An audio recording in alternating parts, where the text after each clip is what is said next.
एक बार की बात है, एक बच्चा अपने पिता से पूछता है कि पापा, आखिर महान शब्द का मतलब क्या है। मैंने बहुत जगह पढ़ा है कि वो व्यक्ति महान था, उसने ऐसा किया, उसने वैसा किया। आप मुझे समझाओ कि महान लोग कौन होते हैं और वो महान कैसे बनते हैं। पिता ने कहा, ठीक है।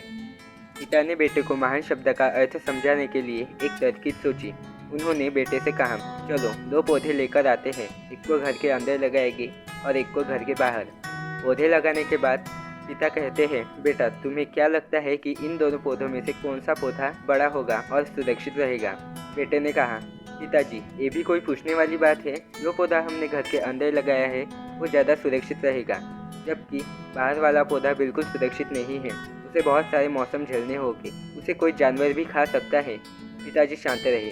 उन्होंने कहा, बेटा इसका जवाब वक्त आने पर दूंगा। बेटा पढ़ाई करने 4 साल के लिए बाहर चला जाता है और जब वापस आता है तो घर के अंदर के पौधे को देखकर कहता है, पापा मैंने कहा था ना कि इस पौधे को कुछ नहीं हुआ होगा, ये सुरक्षित रहेगा। पिता मुस्कुराए और उन्होंने कहा, बेटा जरा बाहर के पौधे को देख कर आओ।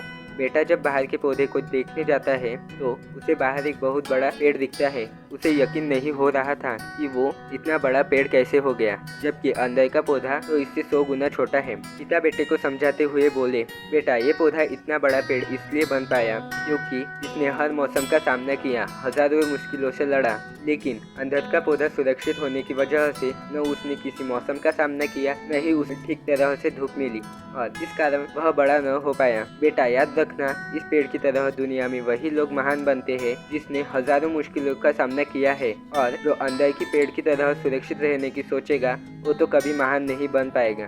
दोस्तों, आप कोई काम में फेल हो जाते हो तो दुखी हो जाते हो, हताश निराश हो जाते हो। आप ये नहीं सोचते कि आखिर उस काम में चूक कहाँ हुई है ताकि आप उस चूक को सुधार सको। अगर आप बीच में ही हार मान लोगे तो अंदर की पेड़ की तरह आप भी अपने जीवन में बड़े नहीं बन पाओगे। महान लोग महान बनने से पहले बहुत सारे मुश्किलों से लड़ते हैं, फेल होते हैं और तभी वो महान बन पाते हैं।